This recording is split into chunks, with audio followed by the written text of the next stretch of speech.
ప్రజాస్వామ్యంలో మనకు రాజ్యాంగం వచ్చిన తర్వాత రాజ్యాంగంలో ముఖ్యంగా పెట్టింది ఏంటంటే ఆనాడున్న మహానుభావులు నిజంగా మెచ్చుకోవాలి వాళ్ళని. ఒక ప్రభుత్వానికి లభించినటువంటి సంపద ఏదైతే ఉందో అంటే ఆదాయం, కేంద్ర ప్రభుత్వానికి కానీ రాష్ట్ర ప్రభుత్వానికి కానీ సమకూరినటువంటి ఆదాయం అన్ని ప్రాంతాలకు సమానంగా పంపిణీ జరిగేటట్టు ఏర్పడినటువంటి ప్రభుత్వాలు చూడాలని ఒక రకమైనటువంటి మౌఖికమైనటువంటి ఆదేశం రాజ్యాంగంలో ఉంది.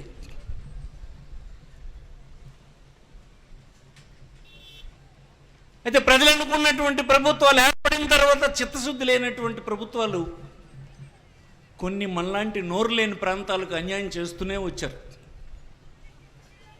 అందుకే మనం ఈ ఎండల్లో మా పూర్తి చేయండి, మా ప్రాజెక్ట్ చేయండి, కాకపోతే మా ఈ పని చేయండి అని బతిమాలుకోవాల్సి వస్తుంది, లేకపోతే పోరాటం చేయాల్సి వస్తుంది.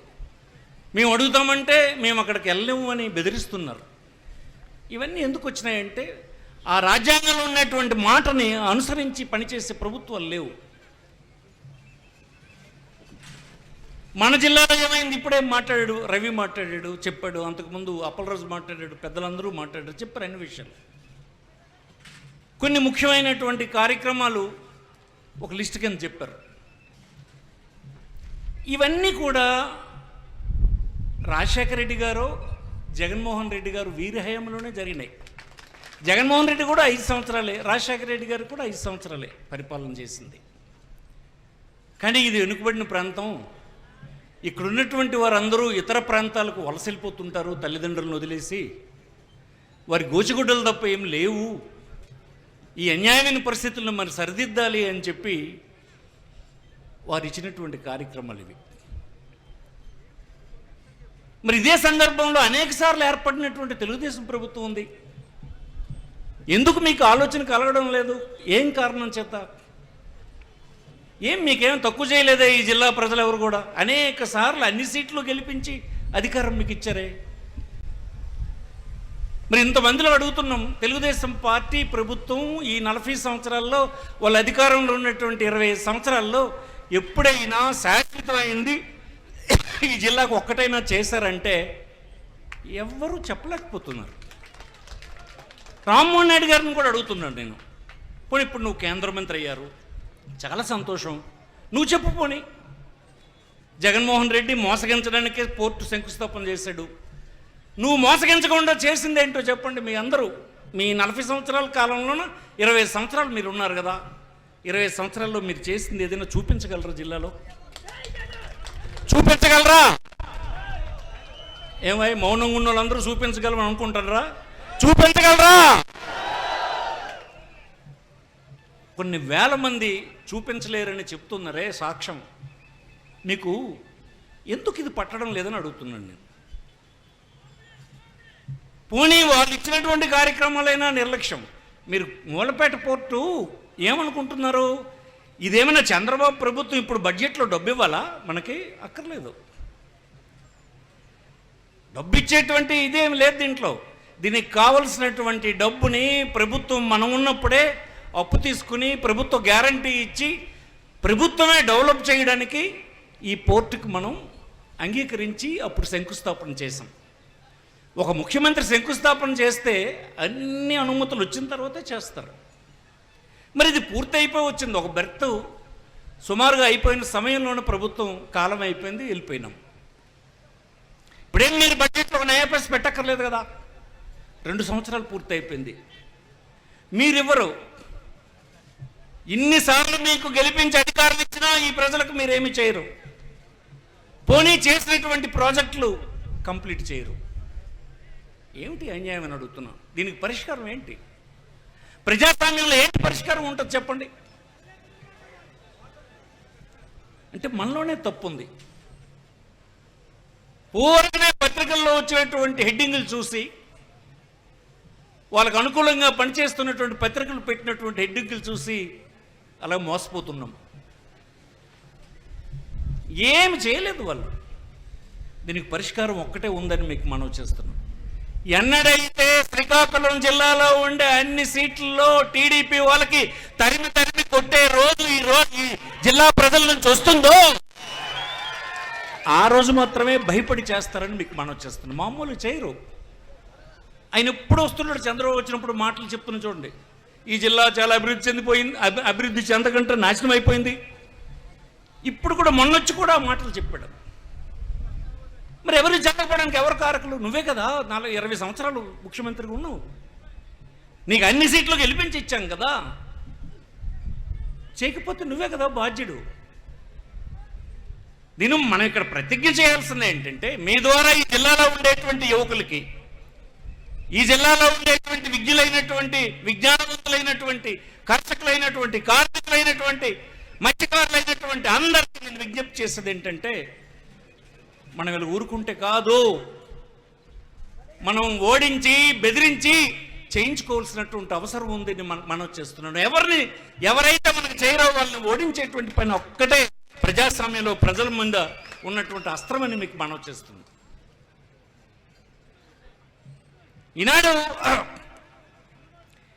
ఈ పోర్ట్ అయిపోతే అనేక రకాల అనుబంధమైనటువంటివి వస్తాయి. ఆనాడు ఎవరు ఈ పోర్ట్ కట్టడానికి రాలే, ప్రైవేట్ పీపుల్ ఎవరు కట్టడానికి రాలే. భోగాపురం అంటే డిఫరెంట్. భోగాపురం ఎయిర్పోర్ట్ ప్రైవేట్ వాడు డబ్బు పెట్టి కడతాడు. దానికి కావాల్సినటువంటి భూములన్నీ అనుమతులన్నీ మనం తెచ్చాము. తెచ్చి శంకుస్థాపన చేసి ప్రైవేట్ వాడు డబ్బు పెట్టి పూర్తి చేయడానికి ఇచ్చాము. ఆ ప్రైవేట్ వాడు కడుతుంటే ఆ ప్రాజెక్ట్ని ప్రతిసారి విజిట్ చేస్తూ అది మీరే కడుతున్నట్టుగా యాక్షన్ చేసి మేమే కడుతున్నామని చెప్పి అబద్ధం ఆడారు. ఇంకా అక్కడితో ఆగారా? ఏకంగా ఈ పోర్ట్ కూడా మేమే శాంక్షన్ ఇచ్చినాము, చంద్రబాబు శాంక్షన్ ఇచ్చినాడని చెప్పే స్థితికి కేంద్ర మంత్రి గారు దిగజారినారు. అందుకే ఈవేళ ఈ సప్పెట్టడానికి కారణం రామ్మోహన్ నాయుడు చెప్పినటువంటి ఆ దొంగ మాటే ఇది కారణం అని ఈ సందర్భం మీకు మనం చేస్తున్నాం. ఈవేళ మరి చెప్పలేడు, ఈవేళ ఎవరు చెప్పలేడు, ఇంక ఇతరులు ఇచ్చారని చెప్పేటువంటిది లేదు. వేలాది మంది ఈనాడు ఇక్కడ వచ్చి వాస్తవం ఏంటో తెలుసుకున్నారు. కానీ ఇది మనకు సరిపోదు, ఇది సాధించాలి. సాధించేదాకా మనం పోరాటం చేయాల్సినటువంటి అవసరం ఉంది. దానికి గాను ఈవేళ చూడండి 3.5 లక్షల కోట్లు ఎప్పుడు అప్పు అయిపోయింది 2 సంవత్సరాల్లోన. నేను అప్పటి నుంచి చెప్తుంది అదే కదా. హైదరాబాద్లో మనల్ని తరిమేసినప్పుడు మనం బాధపడింది దేనికి? హైదరాబాద్ అభివృద్ధి చెందుతుంది, మన తాలూకా రాజధాని అది, వచ్చినటువంటి డబ్బంతా అక్కడే పెట్టుబడి పెడుతున్నారు. ఆ పెట్టుబడి పెట్టడం వలన పోన్లే మన రాజధాని అభివృద్ధి చెందింది అని అనుకుంటే 65 సంవత్సరాల తర్వాత వారు వెళ్ళిపోమని చెప్పారు మనకి. మనం పొట్టి చేతులతో వచ్చేసాం. అంటే 65 సంవత్సరాలు ఒక ప్రభుత్వానికి లభించిన డబ్బంతా మీరు ఒక దగ్గర పెట్టేశారు. ఆనాడు కూడా మాకేం జరగల, వచ్చేసాము. మళ్ళీ ఇప్పుడు కొత్త రాజధాని అని ప్రారంభమైంది. ఈ రాజధానికే మళ్ళీ డబ్బంతా పెడతానని చెప్పి 3,50,000 కోట్లు 2 సంవత్సరాల్లో అప్పు చేశారు. ఇందులో 1,000 కోట్ల రూపాయలు ఈ బీద జిల్లాకు చంద్రబాబు నాయుడు గారు పెట్టారా అని అడుగుతున్నాను నేను. 1,000 కోట్ల రూపాయలు ప్రజల ఆస్తిని పెంచేటువంటి కార్యక్రమం ఒక్కటైనా చేస్తారా? ఇంకా 3 సంవత్సరాలు కూడా ఇలాగే అయిపోతుంది. ఒక 6 కోట్లు 7 కోట్లు 5 సంవత్సరాలకు వాడుతారు, 100 లక్షల కోట్లు వాడేసే డబ్బంతా అక్కడ పెడతారు. అమరావతి అలాగే అభివృద్ధి చెందుతుంది. అంతా చెందిన తర్వాత అమరావతి చుట్టూ వాళ్ళు మనకేం చెప్తారంటే, మీరు మళ్ళీ అమరావతి వదిలేసి వెళ్ళిపోయండి అని చెప్పి హైదరాబాద్ లాగా వాళ్ళు కూడా అంటారు. అనరా? ఎప్పుడైనా ఒక ప్రాంతాన్ని మీరు నిర్లక్ష్యం చేస్తే అభివృద్ధి చెందిన ప్రాంతం వాళ్ళు ఏదో ఒకరోజు ఆ మాట అనక తప్పరు. మీరు సమానంగా అభివృద్ధి చేయాలన్నటువంటి సందేశం మనకు హైదరాబాద్ విడిపోయినప్పుడే మనకు అర్థమైంది కదా. హైదరాబాద్ పొరపాటు చేయడం వల్లే మనం నష్టపోయినామని తెలిసి మళ్ళీ ఇప్పుడు ఏర్పడిన ప్రభుత్వాలు ఏం చేస్తున్నాయి? నువ్వేం చేస్తావు, జగన్ ఏం చేశాడు? అందుకే జగన్ ఏం చేశాడు? ఈ పోర్ట్లన్నీ వివిధ ప్రాంతాల్లో, వెనుకబడిన ప్రాంతాల్లో కట్టాడు. 8 ఫిషింగ్ హార్బర్స్ శాంక్షన్ ఇచ్చారు. దాంట్లో మన జిల్లా వాడైనటువంటి అప్పలరాజు తాలూకా పట్టుదల పని కూడా అందులో ఉందని మీకు మనం చేస్తుంది. ఈవేళ హార్బర్ మనకిచ్చినటువంటి హార్బర్ పని జరగలేదు. ఈ పోర్ట్ ఇక్కడ తగలడుతుంది, అక్కడ వంశధార ప్రాజెక్ట్ అలా ఆగిపోయింది. ఏంటి అసలు మీ ఉద్దేశం ఏంటి చెప్పండి? ఎందుకు మీతో మేము ఉండాలి? జగన్మోహన్ రెడ్డి ఎందుకు మెచ్చుకుంటామంటే అందుకే మెచ్చుకుంటాం. కుర్రోడైనా మొదటిసారి ప్రభుత్వంలోకి వచ్చిన పరిపాలన అంతా వికేంద్రీకరణ జరగాలి, అందరికీ అభివృద్ధి ఫలాలు అందాలి అన్నటువంటి ఆలోచన తప్ప. నేను మీ అందరిని అడుగుతున్నాను, తప్ప? మనం ఈ విషయాన్ని అన్ని దగ్గర చెప్పాలి. పత్రికల్లో జగన్మోహన్ రెడ్డి ఒక ద్రోహిలా సృష్టించి అతనేదో అమాయకుల కింద, అతనేదో పిచ్చోడ్లాగా మాట్లాడారే, అందరూ నవ్వుకున్నారు అందరూ. కానీ ఇప్పుడు అర్థమవుతుందా మీకు ఎందుకు వికేంద్రీకరణ అవసరం? రాజ్యాంగం ఏం చెప్పింది? రాజ్యాంగ పద్ధతిలో పరిపాలన ఈనాడు జరుగుతుందా? శాసనసభ పెట్టి ఒక రెజల్యూషన్ పాస్ చేసుకుని ఇక్కడే ఉండాలి రాజధాని అని చెప్పి ఈవేళ ఢిల్లీకి పట్టుకొని వెళ్తున్నారు కాగితం. తర్వాత వచ్చినటువంటి ప్రజలు ఒకసారి ప్రభుత్వం ఏర్పాటు చేస్తే అక్కడ రాజ్యాంగం ఫెయిల్ అయిపోతే ఆ తర్వాత ప్రజలు ఎన్నుకున్నటువంటి ప్రభుత్వాలకు అధికారం లేదా? ఆ ప్రాంతం పనికిరాదని తేలితే ప్రజల నిర్ణయాలకి గౌరవం లేదా? రాజ్యాంగంలో ఎక్కడుంది ఇది? మన రాజధాని ఎన్నిసార్లు మారింది? మద్రాసు నుంచి ఎక్కడికి వచ్చింది? కర్నూలుకి వచ్చింది. కర్నూలు నుంచి ఎక్కడికి వచ్చింది? హైదరాబాద్కి వచ్చింది. హైదరాబాద్ నుంచి ఎక్కడికి వచ్చింది? అమరావతికి వచ్చింది. మరి అమరావతి నుంచి ఇంకో ప్రాంతానికి వెళ్ళదా? నువ్వు రాజ్యాంగంలో పెట్టేసి ఉంచేస్తావు మమ్మల్ని అందరినీ, అక్కడ ఉంచేస్తావు, ఇక్కడ జైల్లో పెట్టినట్టు మా అందరికి ఇక్కడ బంధించేస్తావు. ఇదేనా రాజ్యాంగం? ఇదే చెప్పిందా? ఇది కరెక్ట్ కాదని మనం వచ్చేస్తుంది. ఉద్దానం ప్రాంతంలో చాలా మంది ఈవేళకి చనిపోతున్నారు, ఈవేళ కూడా చనిపోతున్నారు. ఏం చేయాలో దుక్కుదాచినటువంటి బేదరికం అక్కడ ఉంది. వాళ్ళందరికీ మీ మాయమాటలతో మోసం చేస్తున్నారు తప్ప కనీసం మేమిచ్చినటువంటి నీరు అందించేటువంటి కార్యక్రమం ఇప్పుడు చేయండి. కనీసం ఆ డయాలసిస్ సెంటర్లో పనిచేసినట్టు చేయించండి. ఇక్కడ వంశధార ప్రాజెక్ట్ ఉంది, ఆ ప్రాజెక్టు ఒరిస్సా ప్రభుత్వంతో మాట్లాడి అక్కడ ఇక్కడ మీ ప్రభుత్వాలు ఉన్నాయి, వెంటనే నేరేడు బ్యారేజ్ శాంక్షన్ చేయించే పని చేయించండి. ఈ మూలపేట పోర్ట్ని వెంటనే పూర్తి చేయడానికి అడ్డు పెట్టకుండా వారికి అన్ని రకాల సహకారాన్ని అందించి పూర్తి చేసి మా అందరి తలగా ఆశయాన్ని నెరవేర్చే పని చేయండి. మేము ఎంతకాలం ఇలా ఊరుకోవాలని అడుగుతున్నాను నేను. ఈవేళ మనందరి ముందున్నటువంటి సమస్య ఒక్కటే, మనం ఊరుకుంటే ఈ జిల్లాలో మరి ఎవడు మనల్ని అభివృద్ధిని మన వైపు చూడరు. మన అందరం జిల్లా ప్రజలందరినీ ఒప్పించే పని చేయాలి. ఇక్కడ ఒక 10,000 మంది ఏంటండి అయినాం, మనం అందరికి నచ్చ చెప్తాం. ఎన్ని రకాలుగా టీడీపీ ప్రభుత్వం వచ్చినప్పటి నుంచి మనల్ని మోసం చేస్తూ ఉంది. మనం ఇప్పుడున్నటువంటి మనకేంటి కర్తవ్యం? ఈ కర్తవ్యంలో ప్రజల్ని చైతన్యవంతులను చేసే పని చేయాలని ఈ సందర్భంగా మీకు మనవి చేస్తున్నాం. ఏమిరానంటే ఏం చెప్తుండ్రంటే బీచ్ ఒడ్డునట 150 లైట్లు వేశారట. అదే 3,50,000 కోట్లకు 2 సంవత్సరాల్లోనూ 150 లైట్ల 150 లైట్లు మా పొల్లయ్య పంచాయతీ ప్రెసిడెంట్కి ఇచ్చేస్తే వేసేస్తున్నాడు. ఎల్లయ్యో పొల్లయ్యో ఒకటికి ఇచ్చేస్తే 150 లైట్లు 2 లక్షల రూపాయలు ఇచ్చేస్తే వేస్తాడు. ఇవే మాకు చెప్పేది. ఇంకొకడు ఏంట్రా మీ ప్రభుత్వం చేసింది అని అడిగితే ఆ డేట్ చెప్పడానికి లేక అటు ఇటు చూసి శాంతి భద్రతలండి గొప్పగా చూస్తుండ్రట.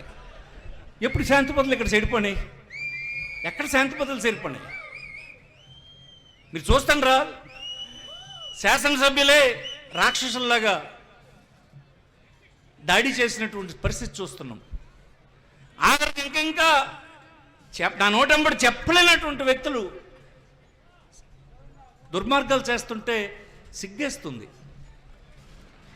ఇక మీ శాసనసభ్యుల ఇసుక దొరికితే ఇసుక, ఓక దొరికితే ఓక, మట్టి దొరికితే మట్టి, పేడ దొరికితే పేడ, ఏ దొరికితే అమ్మేసే స్థితిలో ఉన్నారు. ఒక్కసారి మీరు 2 నదులు చూడండి మన జిల్లాలో ఉన్నవి. ఎన్ని కబుర్లు చెప్పారే మీరు. ఇవాళ చూడండి 2 నదులు, ఆ నదుల్లో ఉన్నటువంటి డ్రింకింగ్ వాటర్ స్కీమ్స్ అన్నీ పాడైపోతున్నాయి. ఎవరంటే శాసనసభ్యుల నాయకులు దానికి యథేచ్ఛగా ఎత్తి ధ్వంసం చేస్తారు మొత్తం స్కీమ్స్ అన్ని. మన కలెక్టర్ గారిని అడిగితే నేనేం వినలేదని ఆయన, మన ఎస్పీ గారికి చెప్తే ఇదే పరిపాలన.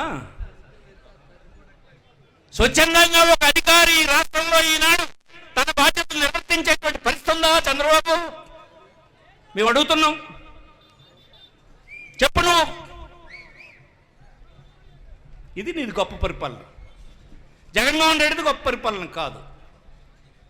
నేర్చుకోండి, ఇతన్ని చూసి నేర్చుకోండి, ఈ వేళకైనా నేర్చుకోండి. ఒక స్కూల్లో తయారైన పిల్లడు ప్రపంచానికి అందించాలని స్కూల్ కట్టి మంచి సిలబస్ పెట్టి టీచర్ని రిక్రూట్ చేసి బట్టలు ఇచ్చి భోజనం ఇచ్చి ఇంగ్లీష్ మీడియం లాంగ్వేజ్ పెట్టి ఆ పిల్లల్ని తయారు చేసి ఆ పేదవాళ్ళ కుటుంబం కళ్ళల్లో వెలుగు తెచ్చే పని జగన్మోహన్ రెడ్డి చేస్తే నువ్వేం చేస్తున్నావు? అవన్నీ తీసేసి పిల్లలు కనండి, మూడో పిల్లలు కనండి అని చెప్తూ 25,000 ఇస్తాడట. మన దగ్గర మేక పిల్ల గొర్రె పిల్ల ఖరీదు ఉంటుంది 25,000. ఏంటి నువ్వు సందేశం? నువ్వు ఈ 10 సంవత్సరాల్లో నేర్చుకున్న ముఖ్యమంత్రిగా? ప్రపంచం ఎటు పరిగెడుతుంది, నువ్వేం చేస్తున్నావు? 160 కోట్లతో దేశం కుల్లి కొనరిపోతుంటే ఇంటిల్లిపాది ఒక చోట కూర్చొని భోజనం చేసే దిక్కులేని పరిస్థితుల్లో కుటుంబాలు ఉంటే ఎక్కడొక ఇల్లు కట్టావని వచ్చిన తర్వాత జగన్మోహన్ రెడ్డితో కంపారిజన్ ఈ ప్రభుత్వానికి? మనం పోని అందరం పార్టీ వాళ్ళం. నా మైక్లో వింటున్నటువంటి మీరు ఆలోచన చేయండి. 30 లక్షల ఇల్లు రాష్ట్రం అంతా కట్టాం. ఎక్కడికి వెళ్ళినా కనిపించినటువంటి ఇల్లు అవే ఈనాడు. ఈ 2 సంవత్సరాల్లో ఎక్కడ కొత్త ఇల్లు నువ్వు కట్టగలిగావా? 1 ఎకరం భూమి ఎక్కడైనా ఎక్వైర్ చేసావా? నీ ప్రయారిటీ ఏంటి? నీ ప్రయారిటీ అంతా అమరావతి, అమరావతి, అమరావతి, అమరావతి, అమరావతి. మేమెవరో మనుషులం కామా? మాకెవరికి ఈ రాష్ట్రంలో భాగస్వామ్యం లేదా? ఈ రాష్ట్ర సంపద మాకు పంపిణీ చేసే పని మీరు చేయరా? ఎంతకాలం మీ అన్యాయం అని అడుగుతుంది. మనం యుద్ధం చేయాల్సినటువంటి అవసరం ఉంది, దానికి సిద్ధం కావాల్సినటువంటి అవసరం ఉంది. ఒక్క సమయం, ప్రతిరోజు ఒక సొంత సమయం ఇంకొకటిని మీరు అన్ని విషయాలు చెప్పి మార్చే దిశ వైపు నడిపిస్తే తప్ప, ఈ జిల్లాలో ఉండే ప్రజానీకం మనల్ని తరిమేస్తారన్నటువంటి భయం కలిగితే తప్ప మనకు రావాల్సినటువంటి రాజ్యాంగ హక్కులు, నిధులు మనకు రావని ఈ సందర్భంగా మీకు మనవి చేస్తున్నాం. మనకు పెద్ద నాయకుడు జగన్మోహన్ రెడ్డి సహాయంగా మనకు ఉన్నాడన్న విషయాన్ని మీరు మర్చిపోవద్దని ఈ సందర్భంగా మీకు మనవి చేస్తున్నాం. జగన్మోహన్ రెడ్డి డెఫినెట్గా పెద్ద నాయకుడు, విశాలమైనటువంటి భావం కలిగినటువంటి వాడు, మీలాంటి సంకుచితమైన భావాలు కలిగినటువంటి వాడు కాదు. ఒక పేదవాడు వివిధ కులాల మధ్యన వివిధ ఆర్థిక వ్యత్యాసాలు తగ్గించాలని, అన్ని రకాల పరిపాలనను అందరినీ భాగస్వామ్యం చేయాలని చేసినటువంటి ప్రయత్నం మనకి జగన్మోహన్ రెడ్డి ఆలోచన ఏంటో తెలిసిపోతుంది కదా. ఆ నడకను భూములు సర్వే చేసి టైటిలింగ్ యాడ్ చేస్తే మీరు ఎన్నికల్లో మాయ చేసి మీ పత్రికల్లో భూములు జగన్మోహన్ రెడ్డి దొబ్బేస్తున్నాడని చెప్పారే, ఇవే చెప్పగలవా మాట? ఆ చట్టం కేంద్ర ప్రభుత్వం తెచ్చింది కదా, కేంద్ర ప్రభుత్వం ఈరోజు నువ్వు చెప్పగలవా? ఆ చట్టం మరి ఎక్కడ దేశంలో ఇంప్లిమెంట్ చేయడానికి వీల్లేదు అని చెప్తావా? మీకు సిగ్గు అనిపించడం లేదా? ఆ రోజు ఒక మాట, ఈ రోజు ఒక మాట, అప్పుడు ఒక పద్ధతి, ఇప్పుడు ఒక పద్ధతి. ఇవన్నీ మనం గ్రామాల్లో వివరించాలి. పార్టీ కార్యకర్తలు నోరు మూసుకొని ఊరుకుంటే లాభం లేదు. కొద్దిగా నలుగురిని కూర్చోబెట్టి నచ్చ చెప్పి పని చేయండి. అందరికీ అన్ని విషయాలు తెలిసినట్టు చేయండి. వారి మీడియాలో వారు ప్రకటిస్తున్నటువంటి ప్రకటనలన్నీ మోసపూరితమని మీకు మనవి చేస్తున్నాం. రైతాంగం పరిస్థితి ఎంత అన్యాయంగా ఉందో చూశారు కదా. ఎరువు బస్తా ఇచ్చుకోలేనటువంటి దిక్కుమాలిన పరిస్థితి ఈరోజు ఈ రాష్ట్రంలో ఉండేటువంటి రైతులకు ఉంది.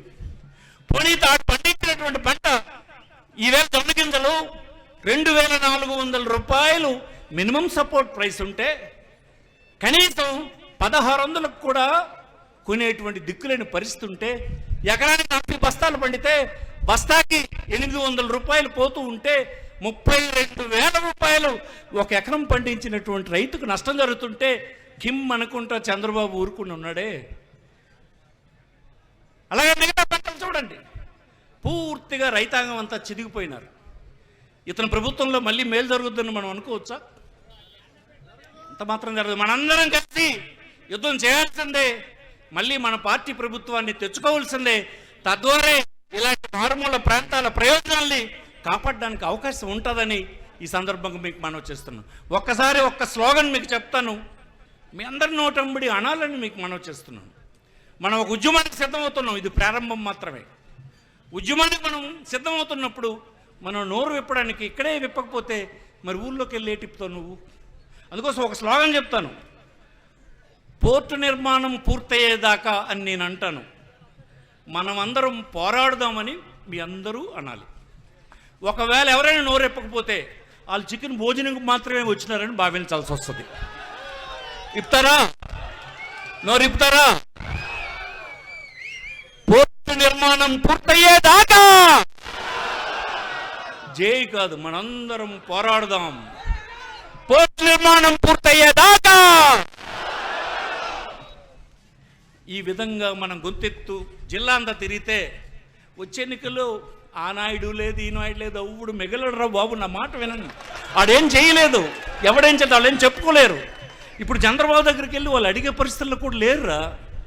ఎవడు లేడు. ఇక్కడ ఇసుకెత్తుకోవడం, అది ఎత్తుకోవడం, ఇది ఎత్తుకోవడం, ఇక్కడే ఎంతసేపు తప్ప అక్కడికి వెళ్ళి అడిగే పని లేదు. అతనేమంటాడంటే అక్కడికి వెళ్తే, ఏమి నీకు కనిపించడం లేదా అమరావతి, నీకేమీ తమాషా ఉందా? ఆ పరిస్థితిలో ముఖ్యమంత్రి ఉన్నాడు. శ్రీకాకుళం పేదరికం గురించి, శ్రీకాకుళం కన్నీరు గురించి, శ్రీకాకుళం ఆకలి గురించి, ఇక్కడ ఉన్నటువంటి దరిద్రపు పరిస్థితుల గురించి అతనికి దృష్టి ఉందా? అప్పుడెప్పుడు ఎన్నికల పవన్ కళ్యాణ్ గారు వచ్చారు. ఆయన అంటే నాకు చాలా గౌరవం ఉంది. ఆయన పాపం ప్రభుత్వం వస్తే ఏదో చేసేవచ్చు అనుకున్నాడు. నీకు చేయనిచ్చే పరిస్థితి చంద్రబాబు ఇస్తాడా? నీకు చెప్పు. ఇసుకెత్తుంది, డ్రింకింగ్ వాటర్ స్కీములు పోతున్నాయి అంటే నువ్వు ఏమీ చేయలేని పరిస్థితులు ఉన్నావు. పంచాయతీల్లో ఆఖరి పనులు కూడా చేయనివ్వకుండా సర్పంచులకు అలరబెడుతున్నారంటే నువ్వేం చేయలేకపోయినావు. పాలన అంటే మీలాగా మాటలు చెప్పేవాళ్ళది కాదు. పాలన అంటే జగన్మోహన్ రెడ్డి చేసి చూపించాడే, అది పాలన. ఆ పాలన తేవడానికి మనందరం ఒకటవుదాం, మనందరం గొత్తెత్తుదాం, చేయి కలుపుదాం. తెలియని వాడి అందరినీ మనం అంతా కలుపుకుంటూ పోదాం, ముందుకు సాగుదామని ఈ సందర్భంగా మనవి చేస్తూ, తిలక్ వారి టీం అంతా బాగా ఇది చేశారు. చాలా సంతోషం. మీ నియోజకవర్గంలో ఉండేటువంటి అభివృద్ధి కార్యక్రమం గురించి సాధించుకోవడంలో మీరు చేస్తున్నటువంటి పోరాటం గొప్పగా సాగిందని, ప్రారంభమైందని మీకు మనవి చేస్తూ, మళ్ళీ జిల్లాలో వంశధార గురించి మళ్ళీ మనం అందరం వెళ్ళాల్సి ఉంది. వంశధార ఏమంటే ఈవేళ ఒరిస్సాలోను ఆంధ్రాలో ఉండేటువంటి ప్రభుత్వాలు ఒక్కటే.